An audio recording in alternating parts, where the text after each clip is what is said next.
আমার রমজানে ইবাদতকে নির্বিঘ্ন করার জন্য এখন থেকে WhatsApp, Facebook, YouTube, social media যে কানেকশন গুলো আছে এগুলো এখন থেকে ক্লোজ করার, গোছায় নিয়ে আসার প্ল্যান করা। এটা হলো রমজান ইবাদতের প্ল্যান, যাতে করে আমার রমজানের সময়গুলো নষ্ট না হয়। আমি বন্ধু বান্ধবকে, অন্যদেরকে জানাই দিব যে আমি কিন্তু রমজান মাসে এগুলো সব ডিঅ্যাক্টিভ করতে যাচ্ছি। সো তোমরা সবাই যার যার জায়গা থেকে এই জিনিসটা তোমাদেরকে নোটিস করে রাখলাম, আমি কিন্তু রমজান মাসে অ্যাক্টিভ থাকছি না। এগুলো হলো রমজানকে কিভাবে কাজে লাগানো যায়, রমজানকে কিভাবে সফল করা যায়, সার্থক করা যায়। সেজন্য দুর্ভাগ্য আমাদের রমজানের প্রস্তুতি হলো আপনার ছোলা, মুড়ি, বেগুন, বেসন, তারপরে কি সয়াবিন তেল, চিনি, কি লাগে খানার আইটেমগুলো জোগাড় করা। এটা হলো আমাদের রমজানের প্রস্তুতি।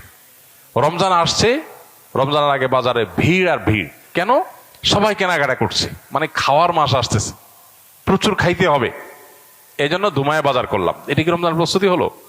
রমজান মাসে যেখানে দিনের বেলায় খাবারের অপশনই নেই, সেখানে অন্য মাসের চেয়ে এই মাসে খানা কম হওয়ার কথা, কিন্তু প্রত্যেক বছরই রমজানের সময় চিনির দাম বেড়ে যায়, তেলের দাম বেড়ে যায়, বাজারের ক্রাইসিস শুরু হয়ে যায়। মানুষ এত খাওয়া খায়, এত কেনা কিনে যে বাজারে টান পড়ে যায়।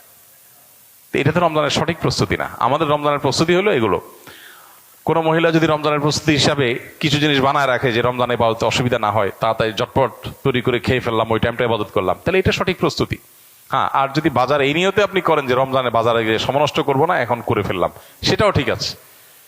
কিন্তু এখন যারা কিনছেন তারা তো রমজানে আবার ইফতার কেনার জন্য সিরিয়াল ধরে আধা ঘন্টা দাঁড়ায় থাকেন। বড় বাপের পোলায় খায়, ওটা কিনতে হবে, তারপরে যত সব আগুম করতে হবে, ইফতার পার্টি করতে হবে। রাজনৈতিক দলগুলো রমজানের প্রস্তুতি কি? ইফতারের নাম করে রমজান মাসে সভা সমাবেশ করা যায় না, মিছিল মিটিং করা যায় না, তাহলে কি করতে হবে? সব টিপি লাগায় ইফতার পার্টি করতে হবে। এগুলো তাদের রমজানের প্রস্তুতি। ব্যবসায়ীদের রমজানের প্রস্তুতি কি? রমজান আসতেছে, পাবলিক খানা ধরবে, অতএব চিনি টিনি যা আছে এগুলো সব সরাই ফেলাও, নাই, ক্রাইসিস তৈরি করো, গুদামজাত করো। এগুলো তার রমজানের প্রস্তুতি।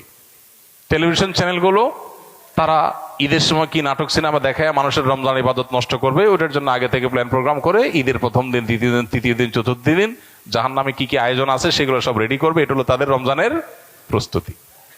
তাহলে আমাদের পুরো সমাজের রমজানের প্রস্তুতি হলো উল্টামুখী। রমজান আসছে আমাদেরকে শুদ্ধ করতে, আর আমাদের প্রস্তুতি হলো সব অশুদ্ধ হওয়ার জন্য। আল্লাহ আমাদেরকে হেফাজত থাকার তৌফিক দান করুন। রমজানের সঠিক প্রস্তুতি হবে যে আমি কিভাবে সময়গুলো সেভ করে আল্লাহর ইবাদত করব, কিভাবে তাকওয়া অর্জন করবো, রমজানকে সার্থক করবো। আল্লাহ আমাদের সেভাবে প্রস্তুতি গ্রহণ করবার তৌফিক দান করুন।